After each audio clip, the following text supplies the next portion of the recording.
Hi friends, welcome back to Patel computer YouTube channel. Friends, ಇವತ್ತಿನ ವಿಡಿಯೋದಲ್ಲಿ S S C constable driver requirement 2025ರಂದು staff selection ಕಮಿಷನ್ನಿಂದ ಭಾರತದೆಲ್ಲೆಡೆ ಅಗತ್ಯವಿರುವ ಕಾನ್ಸ್ಟೇಬಲಲ್ಲಿ ಡ್ರೈವರ್ ಹುದ್ದೆಗೆ ಭರ್ತಿಗೆ ಅರ್ಹ ಹಾಗೂ ಆಸಕ್ತ ಪುರುಷ ಅಭ್ಯರ್ಥಿಗಳಿಂದ ಅರ್ಜಿಯನ್ನು ಆಹ್ವಾನಿಸಲಾಗಿರುತ್ತೆ.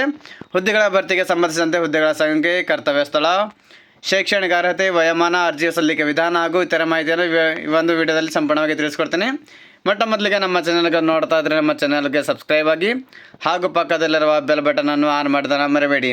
ಸೊ ಫ್ರೆಂಡ್ಸ್, ಇಲ್ಲಿ ಹುದ್ದೆಯನ್ನು ನೋಡಬೇಕಾದ್ರೆ ಕಾನ್ಸ್ಟೇಬಲಲ್ಲಿ ಡ್ರೈವರ್ ಅಂತ ಒಂದು ಹುದ್ದೆಗೆ ಆನ್ಲೈನ್ ಮುಖಾಂತರ ಅರ್ಜಿಯನ್ನು ಕರೆಯಲಾಗಿರುತ್ತೆ. ಕರ್ತವ್ಯ ಸ್ಥಳ ಬಂದು ಹುದ್ದೆಗಳಿಗೆ ಆಯ್ಕೆಯಾಗುವ ಅರ್ಹ ಅಭ್ಯರ್ಥಿಗಳು ಭಾರತದೆಲ್ಲೆಡೆ ಕರ್ತವ್ಯವನ್ನು ನಿರ್ವಹಿಸಬೇಕಾಗುತ್ತೆ. ಖಾಲಿ ಇರುವ ಹುದ್ದೆಗಳ ಸಂಖ್ಯೆ ನೋಡಬೇಕಾದ್ರೆ ಒಟ್ಟು 737 ಹುದ್ದೆಗಳ ಭರ್ತಿಗೆ ಅರ್ಜಿಯನ್ನು ಆಹ್ವಾನಿಸಲಾಗಿದೆ.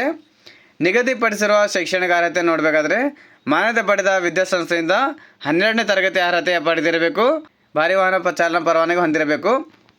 ಅದೇ ರೀತಿಯಾಗಿ ಇಲ್ಲಿ ವಯೋಮಿತಿ ನೋಡಬೇಕಾದ್ರೆ ದಿನಾಂಕ 1/7/2025ಗೆ ಅಭ್ಯರ್ಥಿಗಳಿಗೆ ಕನಿಷ್ಠವಾಗಿ 21 ವರ್ಷವನ್ನು ಪೂರೈಸಿರಬೇಕು ಹಾಗೂ ಗರಿಷ್ಠ 30 ವರ್ಷ ವಯೋಮಿತಿಯನ್ನು ನಿಗದಿಪಡಿಸಲಾಗಿರುತ್ತೆ. ಸೊ ಅದೇ ರೀತಿಯಾಗಿ ಇಲ್ಲಿ ವಯೋಮಿತಿ ಸಡಿಲಿಕೆ ಕೂಡ ಇಲ್ಲಿ ಕೊಟ್ಟಿರ್ತಾರೆ. SC ST ಅಭ್ಯರ್ಥಿಗಳಿಗೆ 5 ವರ್ಷ ವಯೋಮಿತಿ ಸಡಿಲಿಕೆ ಇರುತ್ತೆ. OBC ಅಭ್ಯರ್ಥಿಗಳಿಗೂ ಕೂಡ ಇಲ್ಲಿ 3 ವರ್ಷ ಇಲ್ಲಿ ವಯೋಮಿತಿ ಸಡಿಲಿಕೆಯನ್ನು ನಿಗದಿಪಡಿಸಲಾಗಿದೆ.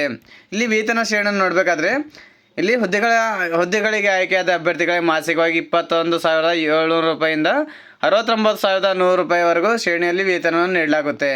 ಇಲ್ಲಿ ಅದರ ಜೊತೆಗೆ ಆಯ್ಕೆ ವಿಧಾನ ನೋಡಬೇಕಾದ್ರೆ ಕಂಪ್ಯೂಟರ್ ಬೇಸ್ಡ್ ಟೆಸ್ಟನ್ನು ತೆಗೆದುಕೊಳ್ಳಲಾಗುತ್ತೆ. ಫಿಸಿಕಲ್ ಎಂಡ್ಯೂರೆನ್ಸ್ ಇರುತ್ತೆ, ಫಿಸಿಕಲ್ ಮೆಜರ್ಮೆಂಟ್ ಟೆಸ್ಟ್ ಇರುತ್ತೆ, ದಾಖಲೆಗಳ ಪರಿಶೀಲನೆ ಇರುತ್ತೆ, ಟ್ರೇಡ್ ಟೆಸ್ಟ್ ಇರುತ್ತೆ ಹಾಗೂ ಅದರ ಜೊತೆಗೆ ಮೆಡಿಕಲ್ ಟೆಸ್ಟ್ ಇರುತ್ತೆ. ಅದಕ್ಕೆ ಯಾರು ಪಾಸ್ ಆಗಿದ್ದಾರೆ ಅಂತ ಅಭ್ಯರ್ಥಿಗಳಿಗೆ ಮಾತ್ರ ಇಲ್ಲಿ ಸೆಲೆಕ್ಷನ್ ಇರುತ್ತೆ. ಸೊ ಅದೇ ರೀತಿಯಾಗಿ ಇಲ್ಲಿ ಪರೀಕ್ಷೆ ಕೇಂದ್ರಗಳು ನೋಡಬೇಕಾದ್ರೆ ಬೆಳಗಾವಿ, ಬೆಂಗಳೂರು, ಹುಬ್ಬಳ್ಳಿ, ಕಲಬುರಗಿ, ಮಂಗಳೂರು, ಮೈಸೂರು, ಶಿವಮೊಗ್ಗ ಹಾಗೂ ಉಡುಪಿ ಒಂದು ಜಿಲ್ಲೆಗಳಲ್ಲಿ ಮಾತ್ರ ಇಲ್ಲಿ ಪರೀಕ್ಷಾ ಕೇಂದ್ರಗಳಲ್ಲಿ ಪರೀಕ್ಷೆಯನ್ನು ನಡೆಸಲಾಗುತ್ತೆ.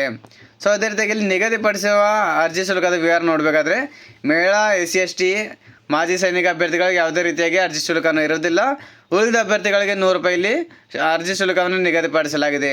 ಶುಲ್ಕವನ್ನು ಪಾವತಿಸಲು ವಿಧಾನ ನೋಡಬೇಕಾದ್ರೆ ಅಭ್ಯರ್ಥಿಗಳು ಆನ್ಲೈನ್ ಮೂಲಕ debit card, credit card, net banking ಹಾಗೂ UPI ಮೂಲಕ ಬಂದು ಆನ್ಲೈನ್ ಮುಖಾಂತರ ಪೇಮೆಂಟನ್ನು ಮಾಡ್ಬೋದು. ಸೊ ಅದೇ ರೀತಿಯಾಗಿ ಇಲ್ಲಿ ಅರ್ಜಿಯನ್ನು ಸಲ್ಲಿಸಲು ನಿಗದಿಪಡಿಸಿರುವ ದಿನಾಂಕದ ವಿವರ ನೋಡಬೇಕಾದ್ರೆ ಅರ್ಜಿ ಸಲ್ಲಿಕೆಗೆ ಪ್ರಾರಂಭದ ದಿನಾಂಕ ಸೆಪ್ಟೆಂಬರ್ 24, 2025 ಪ್ರಾರಂಭವಾಗಿದೆ. ಅದೇ ರೀತಿಯಾಗಿ ಇಲ್ಲಿ ಅರ್ಜಿ ಸಲ್ಲಿಕೆಗೆ ಕೊನೆಯ ದಿನಾಂಕ ಬಂದು ಅಕ್ಟೋಬರ್ 15, 2025ರಂದು ಕೊನೆಯ ದಿನಾಂಕವಾಗಿರುತ್ತೆ. ಸೊ ಆನ್ಲೈನ್ ಮೂಲಕ ಅರ್ಜಿಯ ಶುಲ್ಕವನ್ನು ಪಾವತಿಸಲು ಕೊನೆಯ ದಿನಾಂಕ ಬಂದು ಅಕ್ಟೋಬರ್ 16ರಂದು ಈ ಒಂದು ಕೊನೆಯ ದಿನಾಂಕವಾಗಿರುತ್ತೆ. ತಾತ್ಕಾಲಿಕವಾಗಿ ಒಂದು ಕಂಪ್ಯೂಟರ್ ಆಧಾರಿತ ಪರೀಕ್ಷೆ ಡಿಸೆಂಬರ್ ಹಾಗೂ ಜನವರಿಯಲ್ಲಿ ಇಲ್ಲಿ ನಡೆಸಬೇಕಂತ ಒಂದು ಇಲ್ಲಿ ನಿರ್ಧಾರವನ್ನು ತೆಗೆದುಕೊಂಡಿದ್ದಾರೆ. ಸೊ ಇಲ್ಲಿ ಆನ್ಲೈನ್ ಮೂಲಕ ಅರ್ಜಿಯನ್ನು ಸಲ್ಲಿಕೆಗೋಸ್ಕರ ಇಲ್ಲಿ ನೋಟಿಫಿಕೇಶನ್ ಲಿಂಕ್ ಕೂಡ ನಿಮಗೆ ಡಿಸ್ಕ್ರಿಪ್ಷನ್ ಬಾಕ್ಸಲ್ಲಿ ಕೊಟ್ಟಿರ್ತೀನಿ, ಅಲ್ಲಿಂದ ಡೀಟೇಲ್ಸ್ ಆಗಿ ನೀವು ನೋಡ್ಕೋಬೋದು. ಅದೇ ರೀತಿಯಾಗಿ ಆನ್ಲೈನ್ ಮೂಲಕ ಅರ್ಜಿಯನ್ನು ಸಲ್ಲಿಕೆ ಮಾಡೋಕ್ಕೋಸ್ಕರ ಡೈರೆಕ್ಟ್ ಲಿಂಕ್ ಕೂಡ ನಿಮಗೆ ಇಲ್ಲಿ ಡಿಸ್ಕ್ರಿಪ್ಷನ್ ಬಾಕ್ಸಲ್ಲಿ ಕೊಟ್ಟಿರ್ತೀನಿ, ಅಲ್ಲಿಂದ ಕ್ಲಿಕ್ ಮಾಡಿಕೊಂಡು ಡೈರೆಕ್ಟಾಗಿ ಅರ್ಜಿಯನ್ನು ಸಲ್ಲಿಕೆ ಮಾಡ್ಬೋದು. ಸೊ ಇನ್ನವರೆಗೆ ಯಾರು SSC ಕಾನ್ಸ್ಟೇಬಲ್ ಡ್ರೈವರ್ಗೋಸ್ಕರ ಕಾಯ್ತಾ ಇದ್ದೀರಾ, ಪ್ರತಿಯೊಬ್ಬರಿಗೆ ಒಂದು ವಿಡಿಯೋನ ಶೇರ್ ಮಾಡಿ, ಲೈಕ್ ಮಾಡಿ. ನಾನು ಮತ್ತೆ ಭೇಟಿ ಆಗ್ತೀನಿ ಮುಂದಿನ ವಿಡಿಯೋ ಜೊತೆಗೆ. ಅಲ್ಲಿವರೆಗೆ ನಮಸ್ಕಾರ, ಧನ್ಯವಾದಗಳು, ಶುಭ ದಿನ.